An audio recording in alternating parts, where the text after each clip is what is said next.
नमस्कार, मैं Phoolchand Bharti, DED SC intellectual disabilities IID Varanasi से।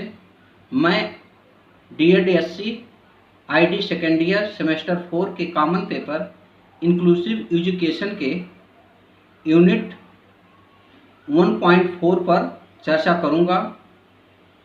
वैसे यह paper DED SC ID ASD HI VI अर्थात सभी कोर्स के लिए है। मेरी आज की टॉपिक है सर्व शिक्षा अभियान SSA। प्रत्येक मनुष्य को यह अवसर मिलना चाहिए कि वह अपने जीवन को बेहतर बना सके, परंतु संयोगवश दुनिया में आज भी बहुत से बच्चे ऐसे अवसर के बिना ही बड़े हो रहे हैं, क्योंकि उन्हें प्राथमिक विद्यालय में पढ़ने के मौलिक अधिकारों से भी वंचित रहना पड़ता है। सर्व शिक्षा अभियान प्राथमिक शिक्षा के व्यापकीकरण हेतु केंद्र सरकार का एक ऐतिहासिक कदम है, जिसके बृहद लक्ष्यों के राज्य सरकारों की साझेदारी से समेकित उपागम के द्वारा समय सीमा के अंतर्गत हासिल किया जा सकता है।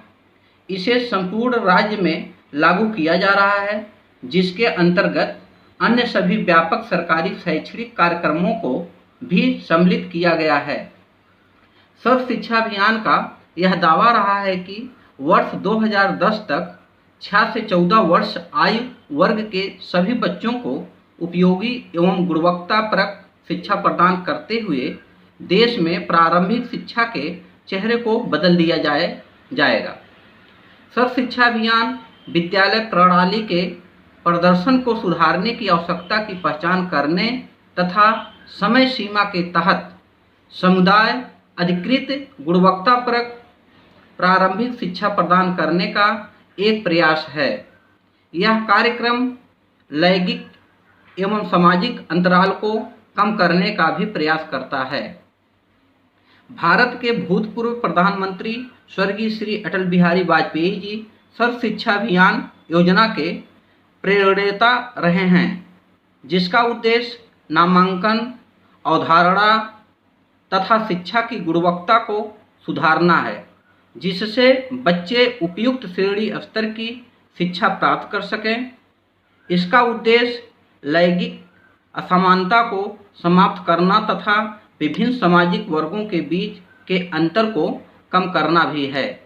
सर्व शिक्षा अभियान निर्धारित समय सीमा में समुदाय अधिकृत गुणवत्तापरक शिक्षा के प्रावधान द्वारा सभी बच्चों में मानवीय क्षमता को बढ़ाने का अवसर प्रदान करने का एक प्रयास है। इसका उद्देश्य विद्यालयों के प्रबंधन में समुदाय की सक्रिय सहभागिता के द्वारा सामाजिक, परिक्षेत्रीय एवं लैंगिक अंतर के बीच सेतु तैयार करना भी है। अतः प्रारंभिक विद्यालयों के प्रबंधन में पंचायती राज संस्थानों, विद्यालय प्रबंधन समितियों, ग्रामीण एवं शहरी पिछड़ी बस्तियों की शिक्षा समितियों, अभिभावक शिक्षक संघों, माता शिक्षक संघों, जनजातियों, स्वतः परिषदों एवं अन्य जमीनी समितियों की सक्रिय सहभागिता की आवश्यकता होती है। सर्व शिक्षा अभियान को वर्ष 1998 में राज्य शिक्षा मंत्री के सम्मेलन में दी गई संतुष्टियों के उपरांत 2001 में प्रारंभ किया गया, जिसके ठीक बाद संविधान के 86वें संशोधन में 6 से 14 वर्ष आयु वर्ग के बच्चों को मुफ्त एवं अनिवार्य शिक्षा का मौलिक अधिकार प्रदान किया गया तथा मुक्त एवं अनिवार्य शिक्षा के प्रावधान संबंधित बच्चों के मुफ्त एवं अनिवार्य शिक्षा के अधिकार अधिनियम को पास करने में देश की संसद को 7 वर्ष लग गया। इस कार्यक्रम में उन क्षेत्रों में नए विद्यालय खोलने की आवश्यकता बताई गई है जहां विद्यालय की सुविधा नहीं है तथा अतिरिक्त शिक्षण कक्षों, शौचालयों, पेयजल की सुविधा, रखरखाव, अनुदान एवं विद्यालय सुधार अनुदान के द्वारा उपलब्ध विद्यालय संरचना को सुदृढ़ करने की आवश्यकता व्यक्त की गई है। जिन विद्यालयों में पर्याप्त शिक्षक नहीं हैं वहां अतिरिक्त शिक्षक प्रदान किए जाएंगे। विद्यालय के उपलब्ध शिक्षकों की क्षमता को बढ़ाने हेतु व्यापक एवं जिला स्तर पर शैक्षणिक सहयोग प्रदान करके शिक्षा व्यवस्था को सुदृढ़ किया जाएगा। सर्व शिक्षा अभियान में गुणात्मक प्रारंभिक शिक्षा प्रदान किए जाने की आवश्यकता होगी, जिसमें जीवन कौशल तथा संगणक शिक्षक अर्थात कंप्यूटर प्रोग्रामिंग भी सम्मिलित होगी। इसके साथ ही सर्व शिक्षा अभियान में लड़कियों की शिक्षा एवं विशेष आवश्यकता वाले बच्चों पर विशेष ध्यान दिया जाएगा। जो नारा रहा है कि पढ़े भारत बढ़े भारत, तो पढ़े भारत बढ़े भारत सर्व शिक्षा अभियान का राष्ट्रव्यापी स्तर का सहकार्यक्रम है। जो बच्चे प्रारंभिक शिक्षा के तहत पढ़ने में असफल होते हैं वे अन्य विषयों में भी पिछड़ापन प्रदर्शित करते हैं। इस कार्यक्रम का प्रारूप इस प्रकार तैयार किया गया है कि जिससे कक्षा 1 एवं 2 के छात्रों में पठन, लेखन एवं अंकगणितीय कार्यक्रम में गुण का विकास हो सके। यह कार्यक्रम केवल मुद्रित वातावरण किताबों का समय से वितरण ही प्रदान नहीं करता, बल्कि नए शिक्षकों के परामर्श एवं गुणवत्ता प्रणाली की बात भी करता है। तो ये सर्व शिक्षा अभियान के अंतर्गत रहा। अब हम चलते हैं सर्व शिक्षा अभियान के लक्ष्य क्या हैं। इसके लक्ष्य क्या हैं? सर्व शिक्षा अभियान के लक्ष्य।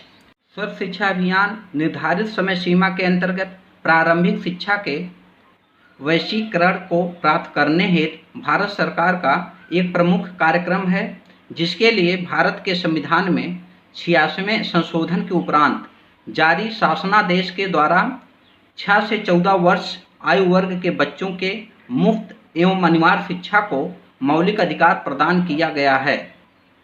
सर्व शिक्षा अभियान को राज्य सरकारों के साथ मिलकर पूरे देश में क्रियान्वित किया जा रहा है, जिसमें देश के 11 लाख घरों से 19.2 करोड़ बच्चों की शैक्षिक आवश्यकताओं को पूरा करने का लक्ष्य रखा गया है। सभी को आधारभूत शिक्षा प्रदान करने के लिए सामाजिक न्याय एवं समानता स्वयं में एक प्रबल बहस का विषय है। यह एक प्रमाणित सत्य है कि मौलिक शिक्षा मानव कुशलता को बढ़ाती है, विशेषकर जीवन की प्रत्याशा, शिशु मृत्यु दर, बच्चों का पौष्टिक स्तर इत्यादि के संदर्भ में अध्ययनों से भी प्रदर्शित होता है कि आर्थिक वृद्धि में वैश्विक मौलिक शिक्षा की महत्वपूर्ण भागीदारी होती है। सर्व शिक्षा अभियान की ऐतिहासिक परिदृश्य। वर्ष 1993 में सर्वोच्च न्यायालय ने 19 कृष्णन बनाम आंध्र प्रदेश राज्य के संदर्भ में एक अति महत्वपूर्ण फैसला सुनाया। संविधान के एक कायापलट करने वाली व्याख्या ने स्पष्ट किया कि संविधान में अनुच्छेद 45 के चौथे भाग को सामंजस्यपूर्ण संरचना के तहत अधिनियम 21 जीने के अधिकार के भाग 3 के साथ जोड़कर पढ़ा जाए, क्योंकि ज्ञान की सुगमता के बिना जीवन का अधिकार निरर्थक होता है। अतः 1993 में सर्वोच्च न्यायालय ने 14 वर्ष के सभी बच्चों के लिए मुफ्त एवं अनिवार्य शिक्षा के मौलिक अधिकारों का स्तर प्रदान किया, जिसमें 6 वर्ष से कम आयु के बच्चे भी सम्मिलित किए गए। न्यायालय के इस निर्णय को तत्कालीन कांग्रेस सरकार द्वारा इस कार्यक्रम को प्रभावी तौर पर अमल में लाने पर जोर दिया गया। कुछ समय बाद साइक्या कमेटी बनाई गई, जिसने 1997 में 14 वर्ष तक के बच्चों की शिक्षा को मौलिक अधिकार प्रदान करने हेतु संविधान में संशोधन करने की संतुष्टि की। अंततः दिसंबर 2002 में संविधान में एक नया अनुच्छेद 21A जोड़कर 86वां संशोधन पारित किया गया, जिसके अनुसार नए अनुच्छेद 45 में शीघ्र बाल्यावस्था देखभाल एवं शिक्षा को जोड़ दिया गया। सर्व शिक्षा अभियान को 2001 में हस्तक्षेप कार्यक्रम के तहत एक अभियान के तौर पर संचालित किया गया तथा इसकी जड़ें विगत वर्ष 1993 से 94 में निहित है, जब सार्वभौमिक प्राथमिक शिक्षा के उद्देश्यों को हासिल करने के लिए जिला प्राथमिक शिक्षा कार्यक्रम DPEP प्रारंभ किया गया। जिला प्राथमिक शिक्षा कार्यक्रम को कई चरणों में देश के 18 राज्यों के 272 जिलों में क्रियान्वित किया गया। कार्यक्रम के संपूर्ण खर्च में केंद्र सरकार द्वारा 85% तथा राज्य सरकार द्वारा 15% की साझेदारी की गई। केंद्रीय कोष में कई बाहरी संगठनों जैसे विश्व बैंक, DFID, यूनिसेफ की भागीदारी भी सम्मिलित थी। वर्ष 2001 तक इस कार्यक्रम के लिए $1500 मिलियन से अधिक धनराशि की प्रतिबद्धता सुनिश्चित की गई थी, जिसमें 5 करोड़ बच्चों को सेवाएं प्रदान करने का लक्ष्य था। DPEP के प्रथम चरण के प्रभाव आकलन अभिलेख के अनुसार यह कार्यक्रम अल्पसंख्यक बच्चों के लिए अधिक प्रभावी था, जबकि लड़कियों के नामांकन से संबंधित सूक्ष्म साक्ष्य भी नहीं प्राप्त हो सके।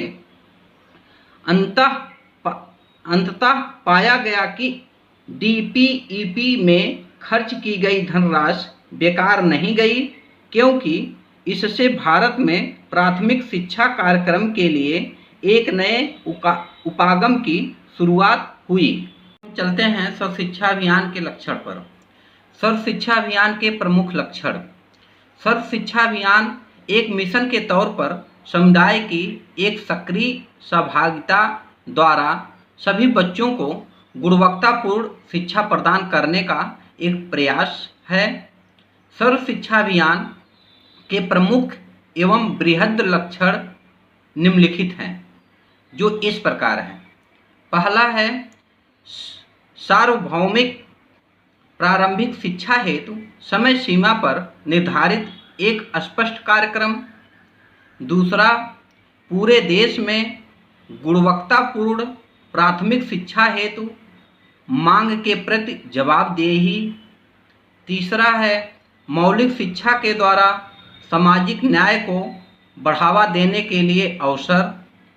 चौथा है प्रारंभिक विद्यालयों के प्रबंधन में पंचायती राज संस्थानों, विद्यालय प्रबंधन समितियों, ग्रामीण एवं शहरी मलिन बस्तियों शिक्षा समितियों, अभिभावक शिक्षक संघों, आदिवासी स्वतः परिषदों तथा अन्य जमीनी संरचनाओं को प्रभावी तौर पर सम्मिलित करने का प्रयास। पांचवां, संपूर्ण देश में सार्वभौमिक प्रारंभिक शिक्षा हेतु राजनीतिक इच्छा का अभिव्यक्तिकरण। छठवां, केंद्रीय राज्य स्तरीय एवं स्थानीय सरकार के बीच साझेदारी। सातवां, राज्यों के लिए प्रारंभिक शिक्षा के प्रति स्वयं का दृष्टिकोण विकसित करने का अवसर। ऐसा विचार व्यक्त किया गया है कि विद्यालय प्रणाली में समुदाय की सक्रिय सहभागिता के बिना ऐच्छिक सुधार एवं योग्यता स्तर नहीं प्राप्त किया जा सकता है, तथा सर्व शिक्षा अभियान ने योजना के निर्धारण में स्थानीय लोगों तथा साझेदारों को सम्मिलित करने पर बल दिया है। यह स्थानीय विशेषता के प्रदर्शन को भी सुनिश्चित करता है, जो कार्यक्रमों के लक्ष्यों को हासिल करने के लिए आवश्यक होता है। अब हम चलते हैं सर्व शिक्षा के उद्देश्य पर। सर्व शिक्षा अभियान के लक्ष्य एवं उद्देश्य। सभी प्रकार की मौलिक शिक्षा हासिल करने के लिए सर्व शिक्षा अभियान को व्यापक उद्देश्यों के साथ प्रारंभ किया गया। इसका एक दूसरा लक्ष्य विद्यालयों के प्रबंधन में समुदाय की सक्रिय सहभागिता से सामाजिक, क्षेत्रीय एवं लैंगिक समानताओं को दूर करना है। सर्व शिक्षा अभियान के लक्ष्यों को हासिल करने के मुख्य उद्देश्य निम्नलिखित हैं, जो इस प्रकार हैं। पहला है, वर्ष 2003 तक विद्यालय अनिवार्य शिक्षा केंद्र तथा वैकल्पिक विद्यालय के द्वारा सभी बच्चे विद्यालय शिविर में होंगे। दूसरा, सभी बच्चे वर्ष 2007 तक 5 वर्ष तक की प्रारंभिक शिक्षा पूरी कर लेंगे। तीसरा, सभी बच्चे वर्ष 2010 तक 8 वर्ष तक की प्रारंभिक शिक्षा पूरी कर लेंगे। चौथा, जीवन के लिए शिक्षा पर बल देते हुए संतोषजनक गुणवत्तापूर्ण प्रारंभिक शिक्षा पर केंद्रित रहना। पांचवा, वर्ष 2007 तक प्राथमिक स्तर पर तथा वर्ष 2010 तक प्रारंभिक स्तर पर सभी लैंगिक एवं सामाजिक श्रेणी की असमानता को दूर करना। छठवां, वर्ष 2010 तक बच्चों का विद्यालय में सार्वभौमिक अवधारणा सुनिश्चित करना। सर्व शिक्षा अभियान के यह सभी प्रमुख लक्ष्य एवं उद्देश्य अति महत्वपूर्ण हैं, परंतु इसकी सफलता पूर्णतः इसके सफल क्रियान्वयन पर निर्भर करती है। अब हम चलते हैं सर्व शिक्षा अभियान की रणनीतियाँ पर। सर्व शिक्षा अभियान की क्रियान्वयन रणनीतियाँ। सर्व शिक्षा अभियान केंद्र सरकार की एक बेहतर सोची समझी एवं योजनाबद्ध पहल है। इस योजना के सफल क्रियान्वयन हेतु निम्नलिखित व्यापक रणनीतियाँ बनाई गई है, जो इस प्रकार है। पहला है संस्थागत सुधार। दूसरा, दीर्घकालिक वित्तीय सहयोग। तीसरा है सामुदायिक स्वामित्व। चौथा है संस्थागत क्षमता निर्माण। पांचवा है मुख्य धारा शैक्षणिक प्रशासनिक सुधार। छठवां है पूर्ण पारदर्शिता के साथ समुदाय आधारित निगरानी। सातवां है योजना का इकाई के रूप में निवास। आठवां है समुदाय का उत्तरदायित्व। नौवां है लड़कियों की शिक्षा की प्राथमिकता। 10वां है विशेष समूहों पर ध्यान देना। 11वां है पूर्व परियोजना अवस्था। 12वां है गुणवत्ता पर बल। 13वां है शिक्षकों की भूमिका और 14वां है जिला प्रारंभिक शिक्षा योजना। सर्व शिक्षा अभियान की क्रियान्वयन रणनीतियाँ सुनियोजित एवं क्रमबद्ध तौर पर संरचित की गई है, जिससे 6 से 14 वर्ष तक की आयु के सभी बच्चों हेतु सार्वभौमिक शिक्षा प्रदान की जा सके। अब इसके क्या घटक हैं, हम चलते हैं घटक पर चर्चा करते हैं। सर्व शिक्षा अभियान के घटक। सर्व शिक्षा अभियान के घटक में शिक्षकों की नियुक्ति, शिक्षक प्रशिक्षण, प्रारंभिक शिक्षा का गुणात्मक सुधार, शिक्षण अधिगम सामग्री का प्रावधान, शैक्षणिक सहयोग हेतु विकास खंड एवं समूह में संसाधन केंद्रों की स्थापना, शिक्षण कक्षों तथा विद्यालय भवन का निर्माण, शिक्षा भारती केंद्रों की स्थापना, अक्षम बच्चों की समेकित शिक्षा तथा दूरस्थ शिक्षा सम्मिलित है। सर्व शिक्षा अभियान के घटकों में निम्नलिखित क्रियाकलापों को सम्मिलित किया गया है, जो इस प्रकार है। पहला है शीघ्र खोज एवं पहचान। दूसरा, कार्यात्मक एवं औपचारिक आकलन। तीसरा, शैक्षणिक स्थापना।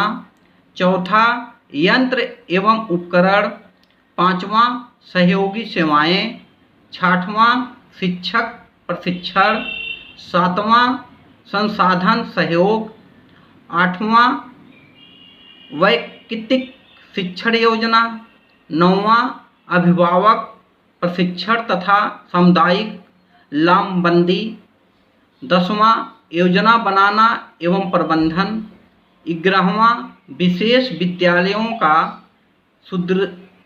सुदृढ़ीकरण, 12वां निर्मित बाधाओं को दूर करना, 13वां शोध कार्य, 14वां जांच एवं मूल्यांकन और लास्ट है 15वां अक्षमताग्रस्त लड़कियां।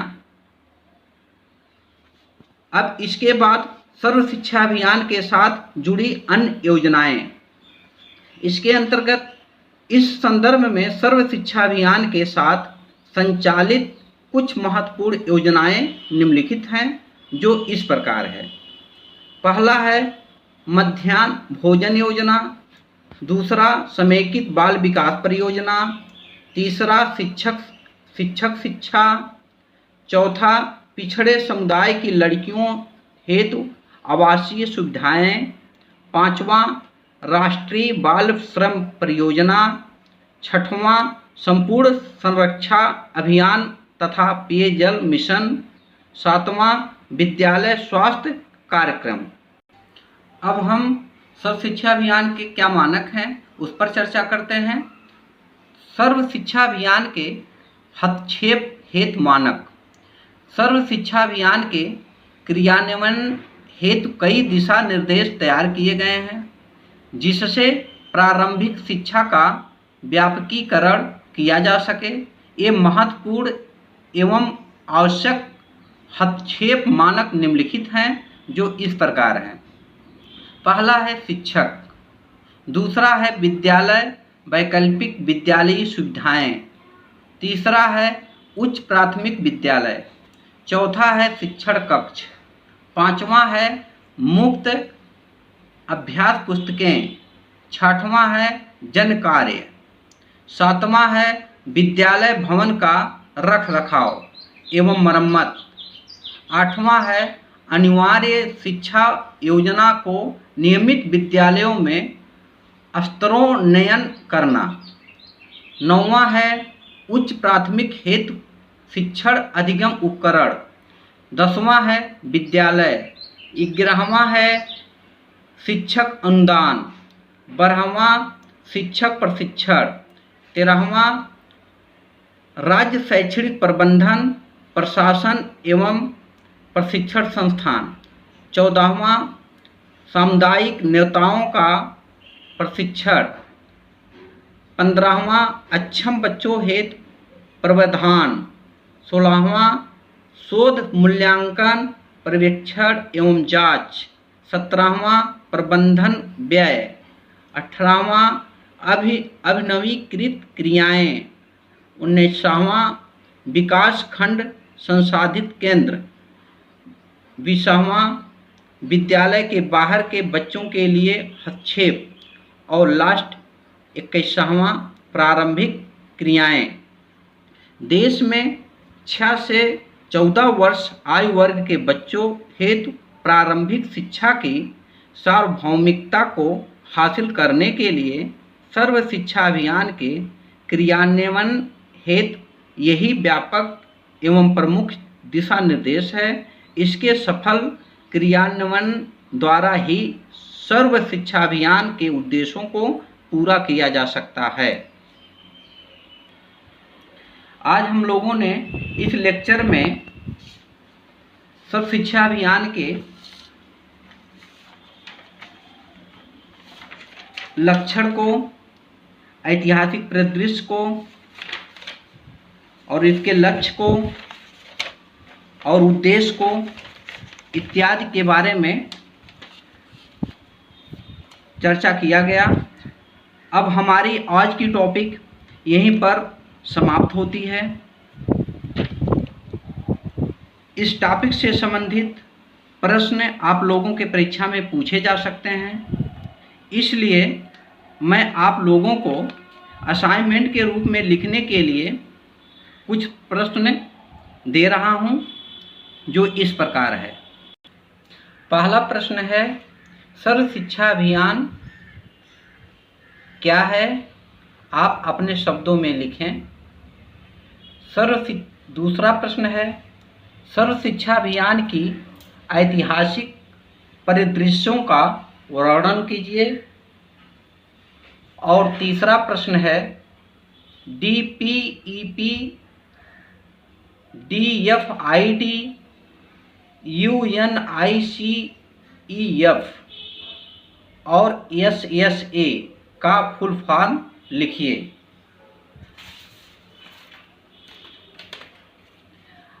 आप सभी लोग इस वीडियो को ध्यानपूर्वक सुनिएगा और पढ़िएगा, तब जाकर इन प्रश्नों का उत्तर अपनी कॉपी पर लिखकर और उसका फ़ोटो खींचकर आप लोगों का जो ग्रुप बना है उस ग्रुप में भेज दीजिएगा, ताकि आप लोगों के उत्तर का मूल्यांकन किया जा सके।